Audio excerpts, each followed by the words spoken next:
Anthony Joshua! Aren't many fighters not named Canelo Alvarez that can pack 70,000 in the house, but this is par for the course for Anthony Joshua. Yes, sir. Yes, sir. Yeah. World, Anthony Joshua. This man has become an icon in many ways for what he's been able to do outside of the ring. Rank Jake Paul if he wins this fight, and that will put him in position at least to fight for a world title. Whatever you want to say about Jake Paul, we were all there. Fight that's captured the imagination and generated huge interest. Two men. The upcoming fight between Anthony Joshua and Jake Paul is shaping up to be a thrilling showdown. Joshua brings seasoned power, years of experience, and an Olympic background, while Jake counters with speed, unpredictability, and unshakable confidence. Experts are actively debating strategies, predicting explosive action in the early rounds. Both men are in top physical condition, which makes this matchup one of the most fascinating and unexpected events of the year. Jake Paul is entering this fight with a level of confidence that has surprised veteran analysts. Recent discussions highlight how strongly he believes in his ability to step up and win. Unlike his earlier bouts, Paul is approaching this challenge with sharp focus and a determined mindset. Analysts observing his training note that his mental strength is as important.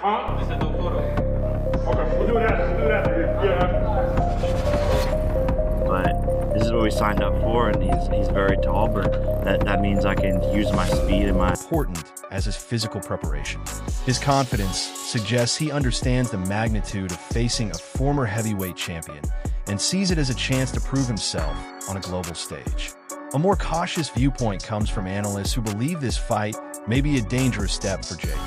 They argue that even though Anthony Joshua may not be at his absolute peak and has faced setbacks recently, the challenge remains enormous for Jake Paul.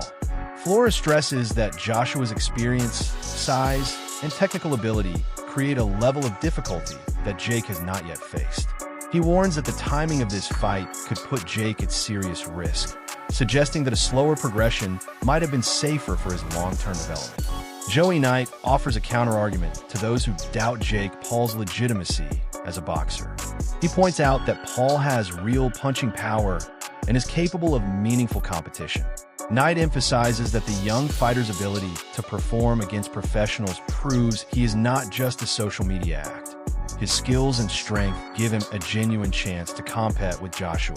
For the last 15 years, and he's fallen short, of course, but he's a very, he's a very big man. He's got that Olympic pedigree, and that makes the fight against him very difficult. Does indeed.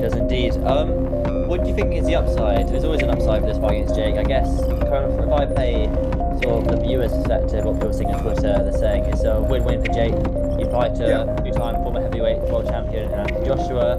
If you get knocked out, it's no big deal. And if you lose, if you get knocked out, you get the respect of the public as well for taking the fight. If you win, you're the king. Yeah.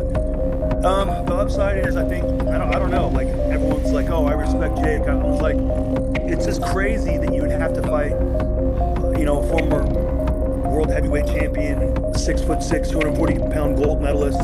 That's the only way you get people's respect. Like, there's a lot of other ways, like, and if you don't get everybody's respect, those people just don't really understand boxing. Like I said, I feel like this fight is a little early for Jake. Obviously, I would like to see him fight one heavyweight before the fight. This fight happened, at least one heavyweight, and then maybe see him, be in there with a guy world rated in any weight, cruiserweight, heavyweight, anything before you go in with a guy like Anthony Joshua.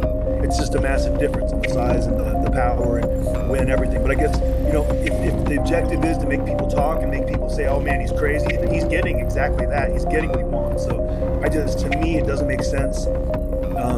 This fight doesn't make sense to me at all, but I think it would be there down the road. I'd much rather see like a Canelo. Analysts reviewing this matchup often return to the huge experience gap between the fighters. Anthony Joshua has faced some of the toughest heavyweights of his generation. Even after a 14-month break from fighting, his background includes battles against champions, elite punchers, and high-level opponents. Experts highlight that Joshua's ring IQ, strategic footwork, and adaptability under pressure create challenges far beyond raw strength. They believe the final outcome may depend more on Joshua's experience than pure athletic ability. Recent discussion from Bart Kwan, Joe Jitsukawa, Ryan Aim, and Steve Green highlight a major shift in how Jake Paul is viewed within boxing. Once dismissed as an online entertainer, he is now increasingly recognized as a serious frowning at the same time. You must be smiling because it's happening and you're getting a mega payday. But surely you must be frowning at the fact that this kid and others out there believe that he stands a chance of even beating you. And look, if the stars align, maybe Jake Paul could close his eyes, he could put his head down, he could throw a punch sent from the heavens, and he could clip AJ on the chin with it. But even if he does, I'd put my money on it that it doesn't do anything. I don't think it does anything to Anthony Joshua, even if Jake Paul does manage to clip him, because Joshua's never been hard to hit anyway. But the difference between getting hit by a Jake Paul and getting hit by a Daniel Dubois is monumental, and even that is an understatement. And the difference for Jake Paul in getting hit by a Nate Diaz compared to an Anthony Joshua is ridiculous. It's ridiculous. What do you think AJ would do to Nate Diaz? What do you think AJ would do to Tommy Fury? Come to think about it, what do you think Francis Ngannou would do to Jake Paul? And look at how that went. So either way, what I'm saying here is quite simple, right?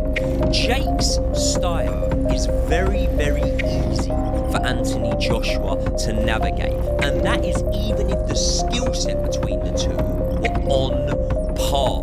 Because although he's getting better at them, Jake still makes many, many fundamental flaws. He leans over his front foot when he jabs and... serious athlete. Analysts note that the level of opponents he has faced in recent years forced him to improve his technique, discipline, and overall approach.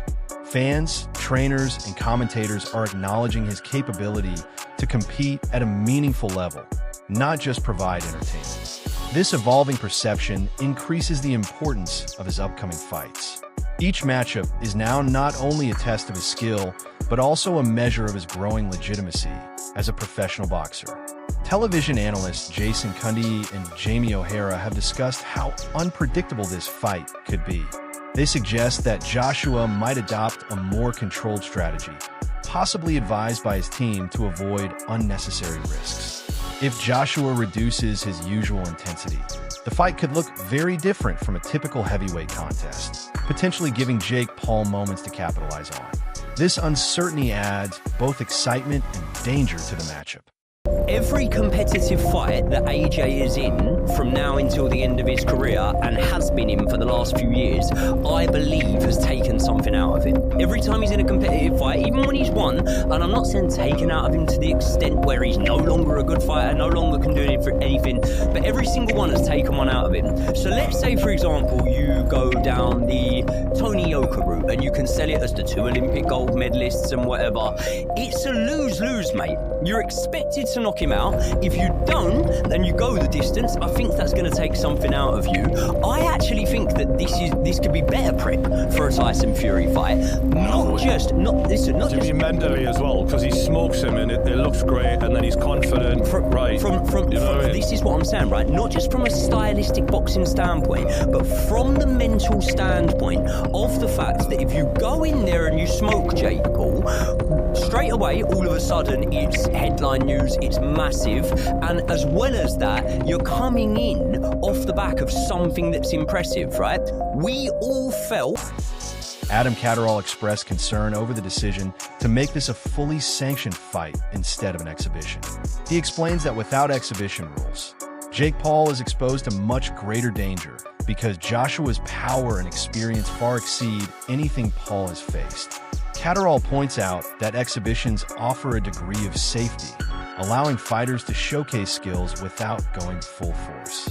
A sanctioned bout, however, offers no such protection. The decision raises the stakes dramatically and increases the potential risks to Jake's career. Throughout the commentary, the contrast between Joshua's deep experience and Paul's youth remains a central theme. Even if Jake arrives in perfect shape, Many analysts believe the experience gap cannot be fully closed. That concludes today's breakdown. Stay tuned for more, and don't forget to subscribe to my YouTube channel, Bloodline Boxing.